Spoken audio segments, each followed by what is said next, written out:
Hello students. बेटा आज जो टॉपिक हम पढ़ेंगे दैट इज पॉपुलेशन एट्रीब्यूट्स। देखिए, पॉपुलेशन के बारे में मैंने आपको लास्ट क्लास में बता दिया था कि पॉपुलेशन क्या होती है। देखिए, पॉपुलेशन को कैसे डिफाइन किया गया था। पॉपुलेशन को मैंने इस तरीके से डिफाइन किया था कि it is group of individual of same species which live in a particular geographical area at a particular time and act as a functional unit is called a population। तो कुछ एक ही स्पीशीज के individuals हैं, वो एक area में, इसी एक जोग्राफिकल एरिया में रह रहे हैं एक समय पे, वो एक पॉपुलेशन कहलाएंगे। तो पॉपुलेशन के साथ साथ मैंने बताया थे पॉपुलेशन एट्रीब्यूट्स कुछ होते हैं, जैसे बर्थ रेट मैंने आपको बता दिया था।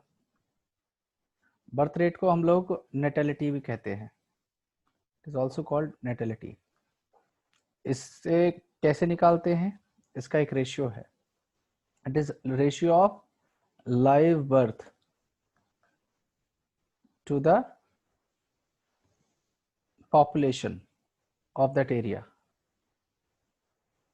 Similarly, एक एट्रीब्यूट होता है जिसे हम लोग कहते हैं death rate.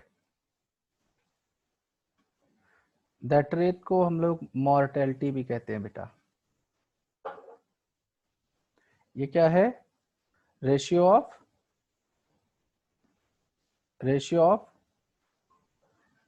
Death to the population in an area is called death rate। Third attribute is sex ratio। Sex ratio is what? Number of males or females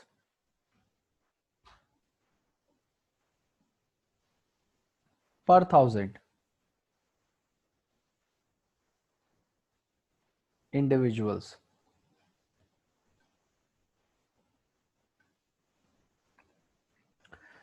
तो पर 1000 इंडिविजुअल हम लोग निकालते हैं कितने नंबर ऑफ मेल या female हैं उस एरिया में। ऐसे ही एक चीज थी जहां से एग्जैक्टली हमें स्टार्ट करना था, that is age distribution.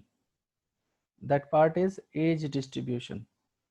So fourth attribute है हमारा एज डिस्ट्रीब्यूशन।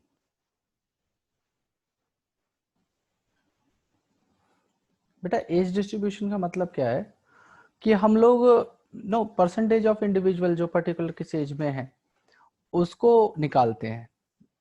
ठीक है, इसको डिफाइन कैसे करेंगे? It is percentage of individuals of different ages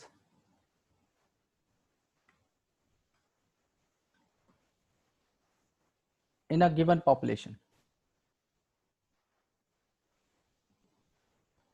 किसी एक पॉपुलेशन में डिफरेंट एज के कितने परसेंटेज हैं अलग अलग इंडिविजुअल। जैसे हम लोग तीन पार्ट लेते हैं, इसमें तीन एज ग्रुप हमने बांटे हुए हैं।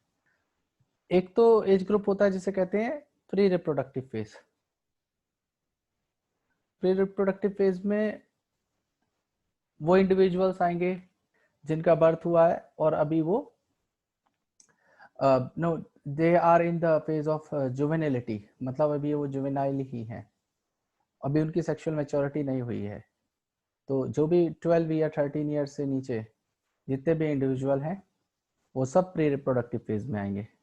दूसरा हमने एज ग्रुप बांटा हुआ है जिसे कहते हैं रिप्रोडक्टिव फेज। बेटा रिप्रोडक्टिव फेज के अंदर जितने भी सेक्सुअली एक्टिव और रिप्रोड्यूसिंग जो भी हम इंडिविजुअल जो ऑफस्प्रिंग प्रोड्यूस कर सकते हैं उन्हें हम लोगों ने रिप्रोडक्टिव फेज में रखा है। एंड थर्ड इज पोस्ट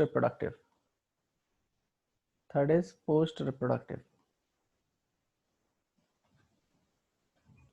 तो ये तीन हमने एज ग्रुप डिवाइड किए हुए हैं कि पर्टिकुलरली कितने परसेंटेज ऑफ इंडिविजुअल हैं डिफरेंट एज के जो किसी गिवन पॉपुलेशन में है। तो एज डिस्ट्रीब्यूशन को दिखाने के लिए किसी भी एरिया के हम लोग एज पिरामिड बनाते हैं बेटा। तो एज पिरामिड कैसे बनाएंगे? हम लोग ये पता करेंगे कि वहाँ की पॉपुलेशन जो है वो एक्सपेंडिंग है, डिक्लाइनिंग है या स्टेबल है। तो एज डिस्ट्रीब्यूशन के हिसाब से एक एज पिरामिड बनते हैं, एज पिरामिड्स बनते हैं। अब ये एज पिरामिड कैसे होंगे? यहाँ पे क्या होता है बेटा, एज डिस्ट्रीब्यूशन मैंने अभी आपको बताया कि हम लोगों ने एज का डिस्ट्रीब्यूशन किया कि कितने नंबर ऑफ इंडिविजुअल या कितने परसेंट ऑफ इंडिविजुअल हमने किस एज ग्रुप में हमारे रहते हैं। तो उसी एज डिस्ट्रीब्यूशन को हम लोग प्लॉट करते हैं किसी भी पॉपुलेशन के लिए, is plotted for the population. जैसे जैसे मैं बात करूं कि इंडिया की बात कर लेता हूं मैं, इंडिया या पाकिस्तान या जितनी भी डेवलपिंग कंट्रीज हैं, वहां पे क्या होगा, आपको जो प्री रिप्रोडक्टिव फेज वाले इंडिविजुअल हैं वो सबसे ज्यादा मिलेंगे। प्री रिप्रोडक्टिव फेज में जितने नंबर ऑफ इंडिविजुअल हैं वो बहुत ज्यादा मिलेंगे, यंग यूथ बहुत है। फिर उसके बाद आपको मिलेंगे रिप्रोडक्टिव फेज वाले, और सबसे कम मिलेंगे आपको जो पोस्ट रिप्रोडक्टिव फेज में है, मतलब ओल्ड एज पर्सन आपको कम मिलेंगे। तो ऐसे कंट्रीज जहां पे इस तरीके का एज पिरामिड बने या इस तरीके का एज डिस्ट्रीब्यूशन का पैटर्न हो, तो हम लोग ऐसी पॉपुलेशन को एक्सपेंडिंग पॉपुलेशन कहेंगे। Such kind of population is called expanding population. अब एक्सपेंडिंग पॉपुलेशन क्यों कहा? देखिए, पोस्ट रिप्रोडक्टिव वाले कौन है? जो ओल्ड एज पर्सन है, तो इनकी सर्टेनली आगे चल के डेथ होनी है। जो रिप्रोडक्टिव फेज वाले हैं वो किस में आ जाएंगे? पोस्ट रिप्रोडक्टिव में। तो रिप्रोडक्टिव वाले currently actively they are now reproducing, तो हमारी पॉपुलेशन बढ़ेगी बढ़ेगी। और साथ में ये प्री रिप्रोडक्टिव वाले शिफ्ट हो जाएंगे किसके अंदर? रिप्रोडक्टिव में, after some period of time. तो ये और ज्यादा ऑफस्प्रिंग प्रोड्यूस करेंगे तो ये पॉपुलेशन और बढ़ जाएगी, फिर ये नंबर ऑफ इंडिविजुअल और ज्यादा पैदा करेंगे, तो ऐसी एरिया में पॉपुलेशन हमेशा इंक्रीज होती चली जाएगी। तो जहां पे पॉपुलेशन इंक्रीज होती रहे, ऐसी पॉपुलेशन को हम लोग एक्सपेंडिंग पॉपुलेशन कहते हैं बेटा। ठीक है। अब दूसरे तरीके की पॉपुलेशन देखिए, मैं कंट्री की बात करता हूँ, ये इंडिया पाकिस्तान, इसके लिए तो ये एक्सपेंडिंग है। बांग्लादेश। अब मैं बात कर लेता हूँ, जैसे आप देखिए ऑस्ट्रेलिया या अमेरिका या जर्मनी, यहां पे पॉपुलेशन क्या है? यहां पे आपको जितने प्री रिप्रोडक्टिव फेज वाले मिलेंगे, जितने प्री रिप्रोडक्टिव वाले मिलेंगे उतने ही रिप्रोडक्टिव फेज में है, और उनसे कम मिलेंगे आपको पोस्ट रिप्रोडक्टिव में। तो ऐसे जो कंट्रीज हैं जहां पे प्री रिप्रोडक्टिव वाले और रिप्रोडक्टिव वाले पॉपुलेशन में सेम है, परसेंटेज दोनों की एज ग्रुप की सेम है, तो ऐसी पॉपुलेशन को स्टेबल पॉपुलेशन माना जाता है। यहाँ पे पॉपुलेशन नहीं बढ़ेगी ना ही घटेगी, यहाँ पे स्टेबल रहेगी। अब कंट्रीज की बात कर लेता हूं, जैसे नॉर्वे हो गया, स्वीडन हो गया। ठीक है। इनमें क्या होगा कि आपको प्री रिप्रोडक्टिव वाले बहुत कम देखने के लिए मिलेंगे, प्री रिप्रोडक्टिव वाले बहुत कम है, रिप्रोडक्टिव वाले इनसे ज्यादा हैं, और पोस्ट रिप्रोडक्टिव वाले भी कम है। तो ऐसे एरियाज जहां पे इस टाइप का हमें एज पिरामिड या एज डिस्ट्रीब्यूशन देखने के लिए मिलेगा, वहां की पॉपुलेशन डिक्लाइनिंग होगी, यहाँ की पॉपुलेशन डिक्लाइनिंग होगी, क्योंकि यहाँ पे जो प्री रिप्रोडक्टिव फेज है वो रिप्रोडक्टिव वालों से कम है, और कल की डेट में चल के क्या होगा, ये रिप्रोडक्टिव पोस्ट में चले जाएंगे और प्री रिप्रोडक्टिव वाले इसमें शिफ्ट हो जाएंगे, तो पॉपुलेशन इनकी रिड्यूस होती चली जाएगी। तो एज पिरामिड हम एज डिस्ट्रीब्यूशन के बेसिस पे बनाते हैं। अब एक नेक्स्ट टॉपिक है जो हमें पढ़ना है, वो है population density, that is population density.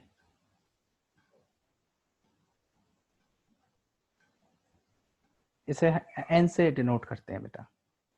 Population density का मतलब क्या होता है कि कितने नंबर ऑफ पॉपुलेशन प्रेजेंट है पर यूनिट एरिया, या number of individual per unit area, number of individual of a population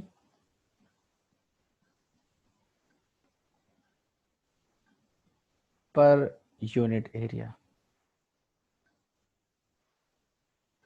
जैसे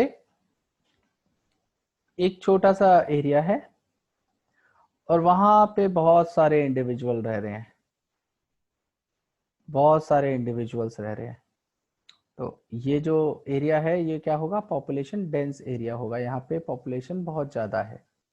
और एक बड़ा एरिया है, वहां पे आपको पॉपुलेशन बहुत कम देखने के लिए मिल रही है, तो यहाँ पे क्या है, पॉपुलेशन डेंसिटी ज्यादा है। जैसे इंडिया की बात करें, ठीक है, जापान की बात करें, न्यूयॉर्क सिटी की बात करें, और ऐसा मामला कहाँ पे होगा, जैसे ऑस्ट्रेलिया हो गया, ऑस्ट्रेलिया, ठीक है, ग्रीनलैंड मान लीजिए, पोलर रीजन में जो कनाडा हो गया, वहाँ पे पॉपुलेशन डेंसिटी आपको बहुत कम देखने के लिए मिलेगी, क्योंकि नंबर ऑफ इंडिविजुअल वहाँ पे पर स्क्वायर मीटर या पर किलोमीटर बहुत कम होते हैं। अब मैंने आपको बताया कि भाई पॉपुलेशन डेंसिटी ये होती है, लेकिन इसमें कुछ कॉन्ट्राडिक्शन है। मैंने क्या बताया कि नंबर ऑफ इंडिविजुअल किसी स्पीशीज के या किसी पॉपुलेशन के पर यूनिट एरिया या वॉल्यूम कितने रह रहे हैं, लेकिन कभी कभार इसमें एक कॉन्ट्राडिक्शन ये है कि आप एक बात बताइए, जैसे सपोज करो एक तरफ 200 पार्थेनियम ट्री लगे हुए हैं, ठीक है, पार्थेनियम ट्री क्या, प्लांट्स ही होते हैं छोटे छोटे, दैट इज कैरेट ग्रास। और एक हमारा इसी के कंपैरिजन में मैं बात करूं, एक सिंगल ह्यूज बनियन ट्री है,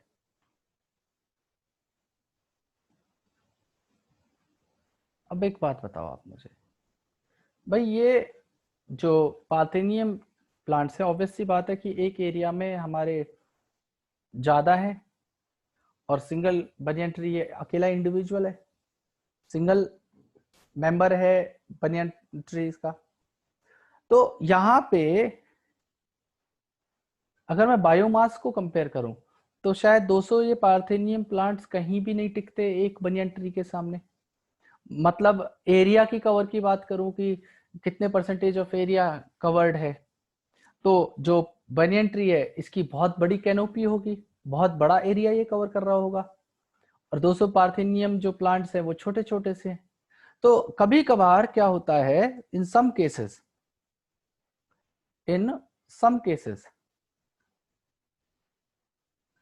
जो पॉपुलेशन साइज है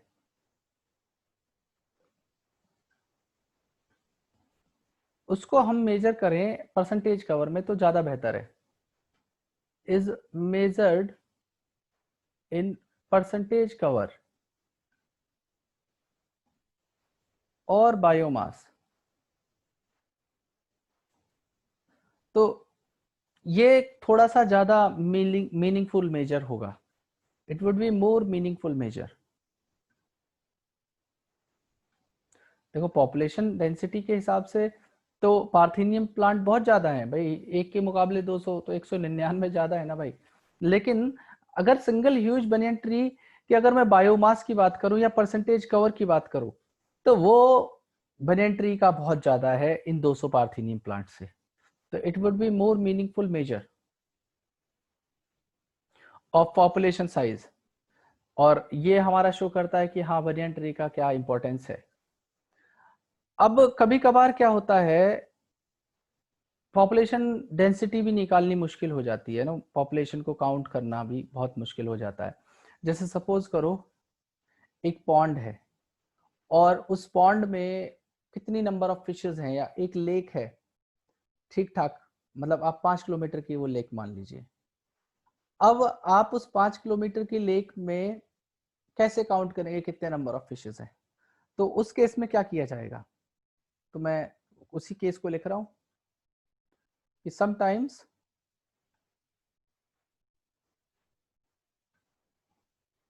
total number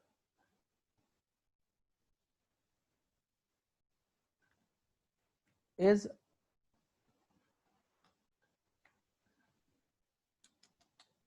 sometime total number is difficult measure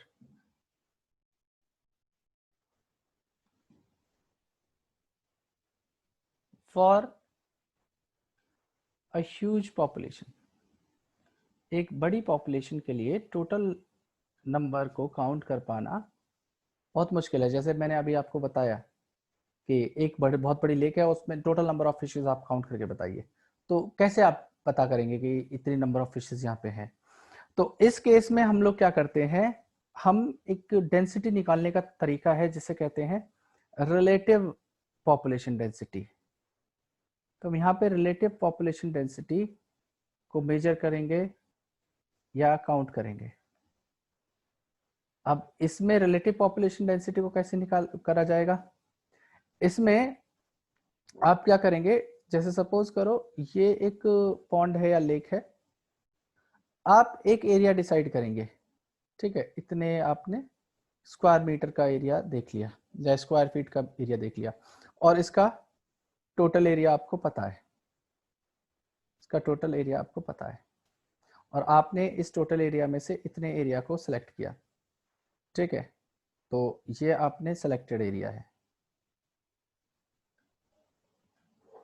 अब आप क्या करोगे, इतने एरिया में नेट लगाओगे और यहाँ पे जितनी भी नंबर ऑफ फिशेस हैं उन फिशेस को आप काउंट कर लेंगे, और काउंट करने के बाद जो टोटल एरिया है उससे मल्टीप्लाई करेंगे, तो आपको अप्रोक्सीमेट वैल्यू मिल जाएगी कि हाँ इस पॉन्ड में इतने नंबर या इस लेक में इतने नंबर ऑफ फिशेस हैं।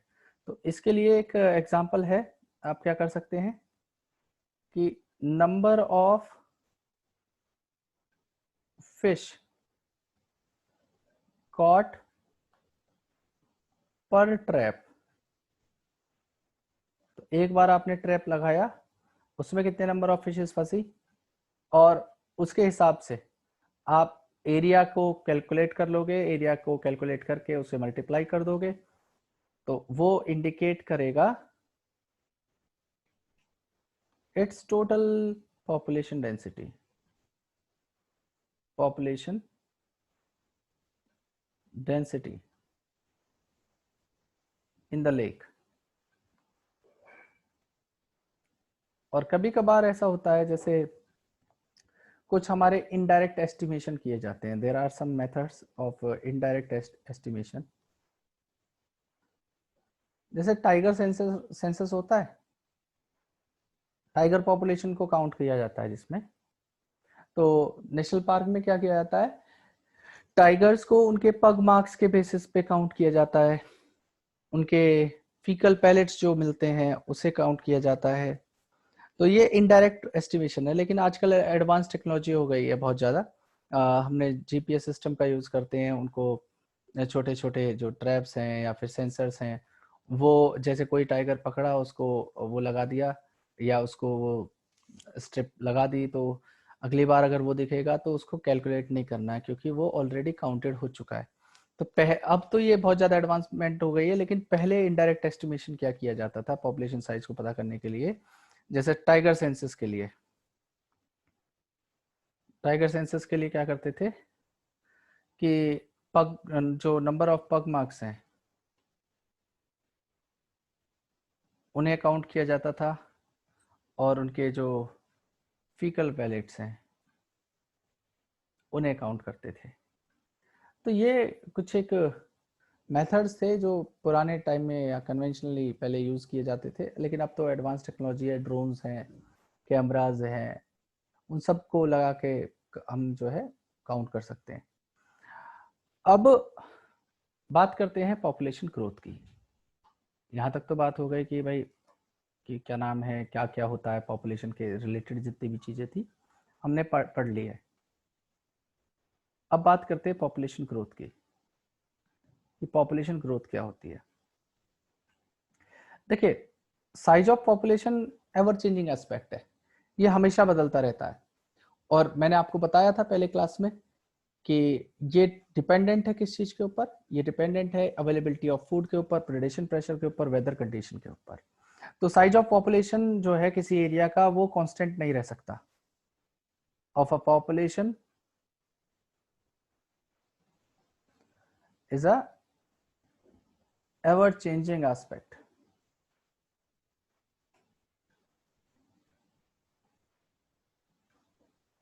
और ये डिपेंड करता है किस किस चीज के ऊपर, it depends upon availability of food, predation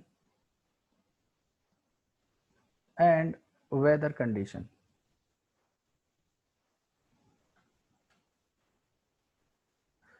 और यही हमें आइडिया देता है कि पॉपुलेशन घट रही है या बढ़ रही है। ठीक है, जैसे अगर फूड अवेलेबिलिटी अच्छी रहेगी तो पॉपुलेशन बढ़ेगी, प्रेडेशन कम, प्रेशर कम रहेगा तो भी पॉपुलेशन बढ़ेगी, वेदर कंडीशन फेवरेबल रहेगी तो भी पॉपुलेशन बढ़ेगी। ठीक है, अब जो पॉपुलेशन डेंसिटी है उस चीज को नो अगर हमें नो कि पॉपुलेशन बढ़ रही है या घट रही है या कोई भी फ्लक्चुएशन हो रहा है, उस चीज को पढ़ने के लिए हम लोग 4 बेसिक प्रोसेस को हमें जानना जरूरी है। देयर आर 4 बेसिक प्रोसेस जिसके बेसिस पे हम लोग किसी भी पॉपुलेशन को बता सकते हैं कि वो पॉपुलेशन डिक्रीज हो रही है, इंक्रीज हो रही है। और वो 4 बेसिक प्रोसेस कौन कौन से हैं? वो है, जैसे पहला नेटेलिटी, मतलब बर्थ रेट। तो बर्थ रेट ऑब्वियस सी बात है, ये इंक्रीज करेगा पॉपुलेशन। दूसरी चीज है मॉर्टेलिटी। मॉर्टेलिटी जितनी ज़्यादा होगी उतना ही पॉपुलेशन डिक्रीज होगी। तीसरी चीज है एमिग्रेशन। एमिग्रेशन को हम लोग ई से डिनोट करते हैं। एमिग्रेशन का मतलब होता है कि बेटा नंबर ऑफ पॉपुलेशन जो लेफ्ट कर चुकी है हैबिटेट को और वो किसी और हैबिटेट में जाके रहने लग जाए। मतलब जैसे गाजियाबाद से 1 लाख लोग कहीं और चले जाए, तो यहाँ से वो क्या कर गए, एमिग्रेट कर गए। तो वो क्या करेंगे, पॉपुलेशन को घटाएंगे। And fourth aspect is immigration. Immigration का मतलब है कि फॉर एग्जाम्पल किसी और स्टेट से या सिटी से 1 लाख लोग गाजियाबाद में आ जाएं, मतलब बाहर से लोग जब यहाँ आएंगे, मतलब पर्टिकुलर किसी और हैबिटेट को छोड़ के सेम स्पीशीज के इंडिविजुअल हमारे हैबिटेट में आए, तो उसे हम लोग क्या कहेंगे, इमिग्रेशन और आई। तो इसे भी ये क्या करता है, इमिग्रेशन पॉपुलेशन को बढ़ाता है। तो इस चीज को समझने के लिए, इस चीज को समझने के लिए तो कौन कौन से फैक्टर्स हैं जिसने पॉपुलेशन को बढ़ाया या घटाया? देखिए, सबसे पहला जो फैक्टर है, एक तो नेटेलिटी और दूसरा इमिग्रेशन। इन दोनों ने क्या किया, पॉपुलेशन को इंक्रीज किया। और मॉर्टेलिटी और एमिग्रेशन, इसने क्या किया, पॉपुलेशन को डिक्रीज किया। तो इसे हम कैसे शो करेंगे? There is a diagram in your book. देखिए यहाँ पे मैं बीचों बीच लिख रहा हूँ population density, population density that is N, और यहाँ पे हो रहा है क्या? इमिग्रेशन। इमिग्रेशन, तो इमिग्रेशन क्या करेगा? पॉपुलेशन को बढ़ाएगा। तो यहाँ पे मैं प्लस साइन कर दे रहा हूँ। फिर बर्थ रेट भी अच्छा है यहाँ पे, दैट इज नेटेलिटी। तो नेटेलिटी जितनी ज़्यादा होगी तो भी पॉपुलेशन क्या होगी? इंक्रीज होगी। फिर है जो पॉपुलेशन को डिक्रीज करेंगे, मतलब माइनस लगा रहा हूँ मैं, तो वो है मॉर्टेलिटी, जो पॉपुलेशन को घटाएगा, और एमिग्रेशन, जो हमारी पॉपुलेशन को घटा देंगे। तो emigration and mortality are the two aspect और process which will decrease the population. अब क्या होगा कि अगर हमें पॉपुलेशन निकालनी है पर्टिकुलरली किसी टाइम पे, तो उसके लिए there is a formula, and the formula is n t plus 1 is equal to nt plus b plus i minus d plus e। देखिए एमिग्रेशन को हम i कहते हैं, मॉर्टेलिटी सॉरी नेटेलिटी को हम लोग क्या कहते हैं? b, क्योंकि बर्थ रेट है ये। एमिग्रेशन को हम लोग ई से डिनोट करते हैं, and mortality is death rate, तो इसे कर देंगे डी। तो किसी भी एरिया की जो पॉपुलेशन है वो किस चीज के ऊपर डिपेंडेंट है? टोटली कितने बर्थ रेट है और कितने डेथ रेट है। अब कहोगे कि सर ये एन टी प्लस वन क्या है? देखिए एन टी प्लस वन ये है, आपको करंट टाइम की निकालनी है population. For example N T plus one को आप 2020 समझिए, और आपको एन टी क्या है? ये है फॉर एग्जाम्पल 2010 की। तो आपको क्या करना पड़ेगा? अगर आपको निकालना है पॉपुलेशन डेंसिटी फॉर 2020, आप क्या करेंगे? जो पॉपुलेशन डेंसिटी 2010 की आपको पता है, और आपके 10 साल में कितने बर्थ हुए और कितने लोग वहां बाहर से आए, उससे माइनस कर देंगे आप जितने लोगों की डेथ हुई और जितने लोग यहाँ से एमिग्रेट करके बाहर चले गए। तो आपको पॉपुलेशन डेंसिटी फॉर 2020 पता चल जाएगी। तो इसमें बी का क्या रेलेवेंस है? बी क्या है यहाँ पे? B is birth rate,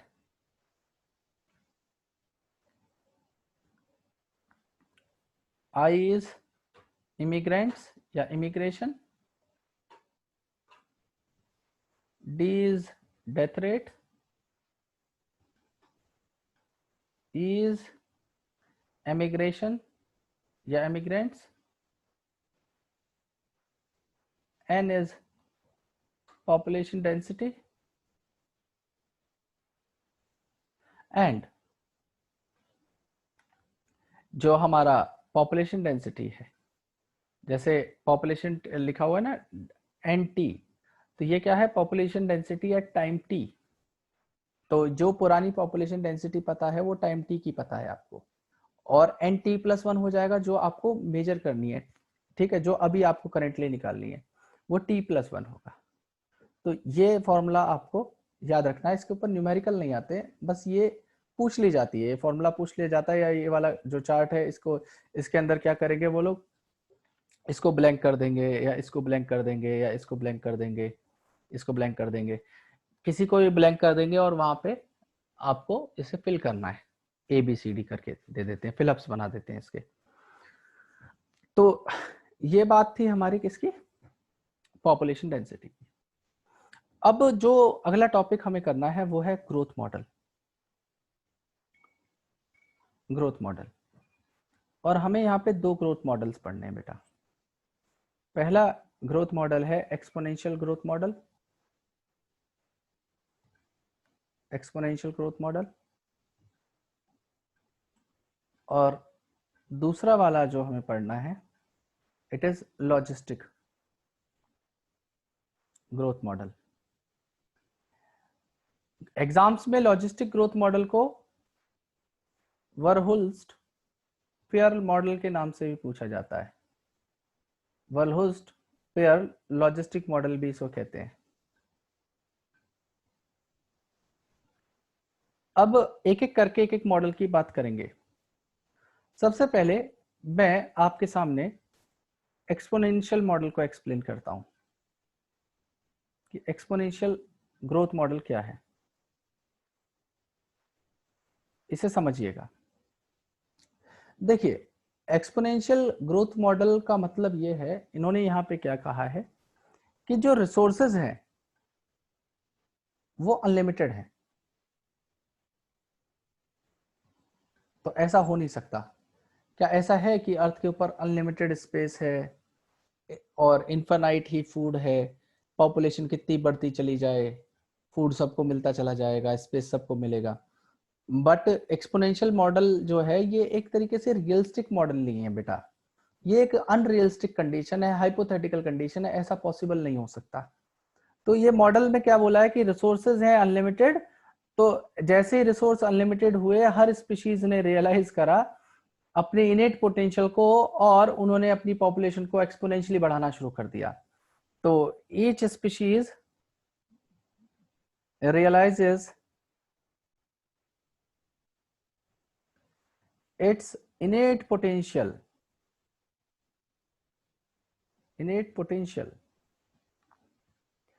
to grow in number and population grows exponentially. Population exponentially grow कर गई। तो ऐसा पॉसिबल नहीं है। मतलब इन्होंने क्या बोल दिया कि जो रिसोर्सेज हैं they are not limiting the growth, not limiting the growth.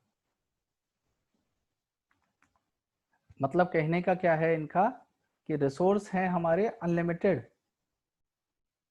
Resource क्या है, अनलिमिटेड है, और हर स्पीशीज अपने फुल इनेट पोटेंशियल पे ग्रो कर रही है। हर स्पीशीज क्या कर रही है, डबल होती चली जा रही है, बस एक्सपोनेंशियल वे में बढ़ती चली जा रही है। Its full innate potential to grow in number.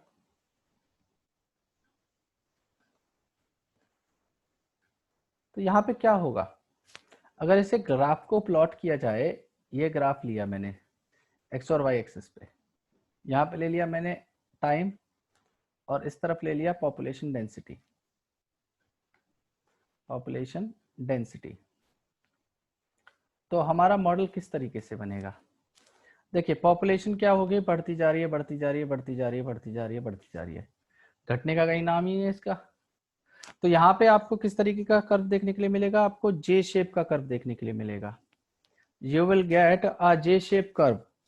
लेकिन अगर इसको इक्वेशन के फॉर्म में लिखा जाए तो कैसे लिखेंगे हम लोग?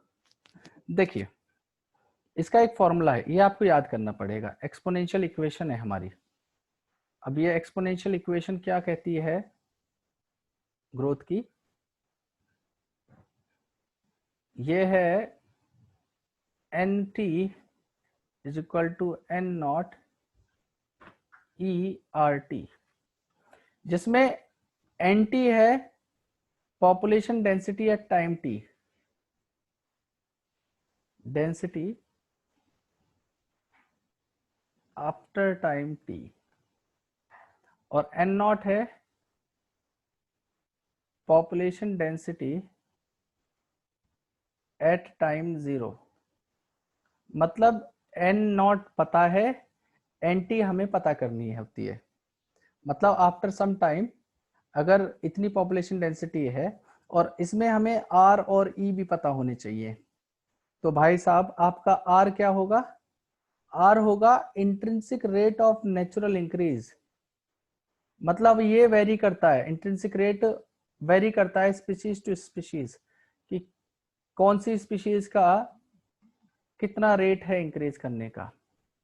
तो ह्यूमन पॉपुलेशन के लिए 1981 में जो आर की वैल्यू थी वो 0.025 थी।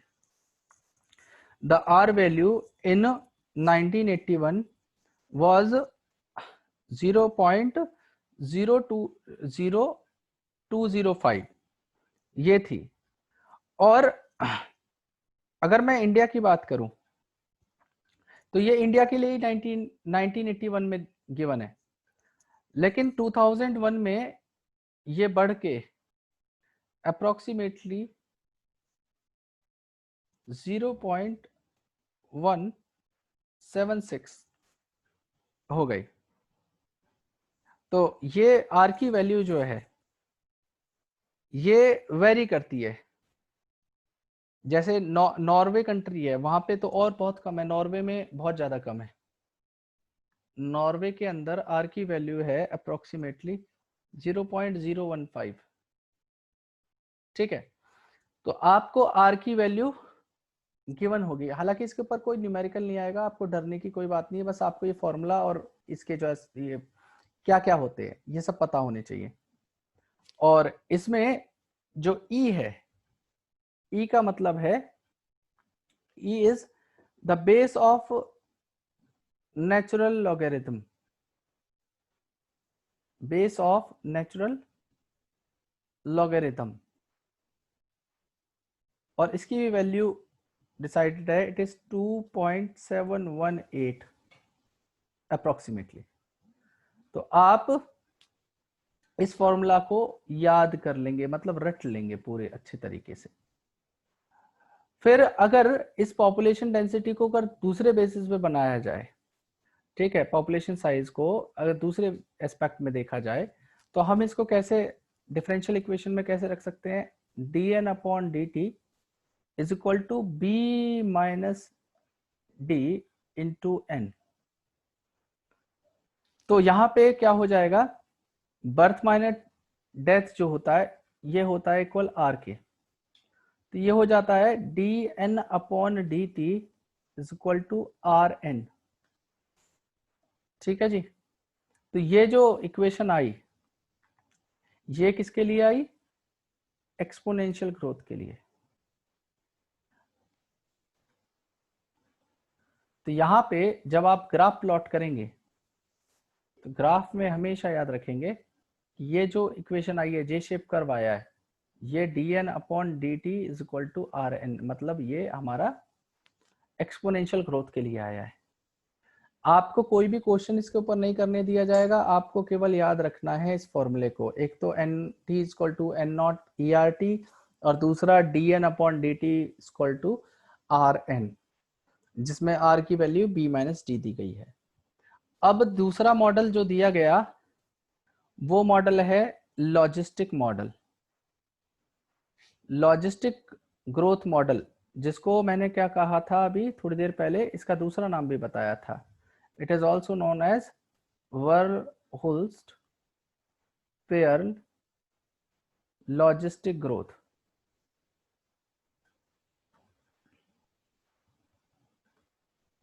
यहां पे बिल्कुल ये एक रियलिस्टिक मॉडल है बेटा, यहां पे इन्होंने बताया है कि रिसोर्सेज भी लिमिटेड है, और जो हमारे मतलब हर चीज की एक कैरिंग कैपेसिटी है, मतलब दे आर सेइंग कि रिसोर्सेज अनलिमिटेड नहीं है, फूड भी फाइनाइट है, स्पेस भी फाइनाइट है, और कोई भी पॉपुलेशन एक कैरिंग कैपेसिटी डिसाइडेड है, उस कैरिंग कैपेसिटी से आगे नहीं बढ़ सकती। तो यहां पे इन्होंने क्या बताया कि population with limited resources, resources यहां पे लिमिटेड है,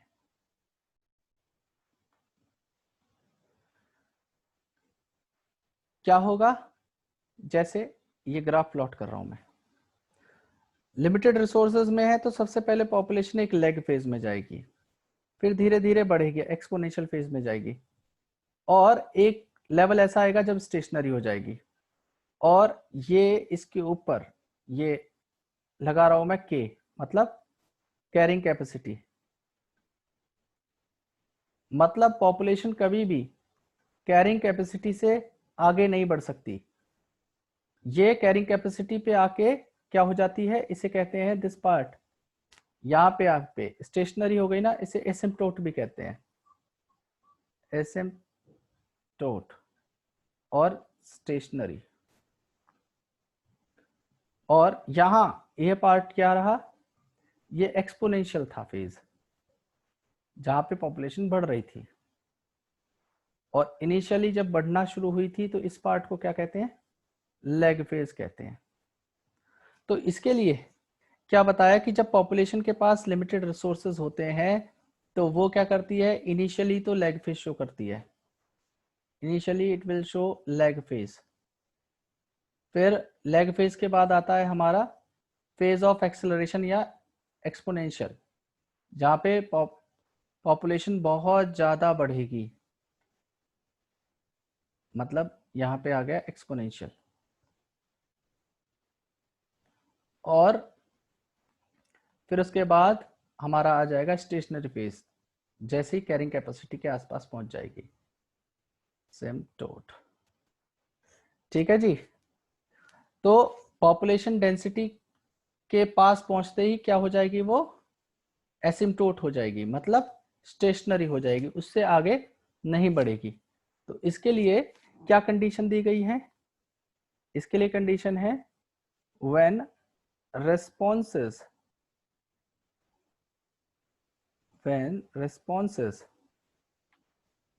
are limiting the growth, जब responses ग्रोथ को लिमिट करने लग जाए। और दूसरी चीज बता रखी है कि जो रिसोर्सेज हैं जो रिक्वायर्ड होते हैं किसी भी एनिमल पॉपुलेशन के लिए, वो है फाइनाइट, और जैसे पॉपुलेशन बढ़ेगी वो कम होंगे, मतलब लिमिटेड हो जाएंगे,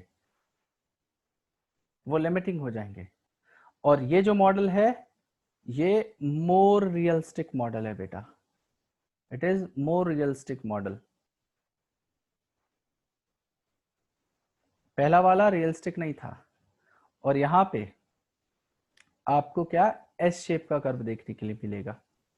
तो इसकी जो इक्वेशन है वो कैसे बनेगी, आप सीधा सीधा याद करेंगे dn/dt, Rn आपको याद है, आपको बस कैरिंग कैपेसिटी से पॉपुलेशन डेंसिटी को माइनस कर देना है, ये इक्वेशन बनेगी।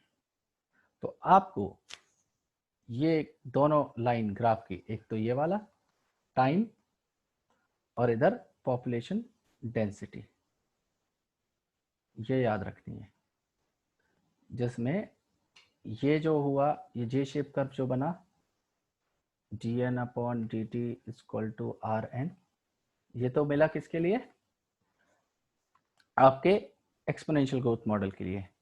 और दूसरी कंडीशन में आप यहाँ पे बना दीजिए एक कैरिंग कैपेसिटी के लिए लाइन, तो ये हो जाएगी k, that is carrying capacity. और दूसरी वाली जो लाइन दूसरे वाले मॉडल के लिए आएगी, ये कैसे आएगी, ये इस तरीके से आएगा, और इसको आप लिख लीजिएगा dn/dt Rn, और ब्रैकेट में कर दीजिएगा k - n/k। ठीक है, तो ये हमारे ग्रोथ मॉडल्स हैं। अगर आपको किसी भी चीज में कोई परेशानी होती है या कोई चीज समझ में नहीं आती है तो आप मुझसे पूछ लीजिएगा, एक बार एनसीईआरटी से गो थ्रू होइएगा, और कहीं भी कोई परेशानी आती है तो आप इंस्टेंटली मुझसे पूछेंगे। So that's all, thank you.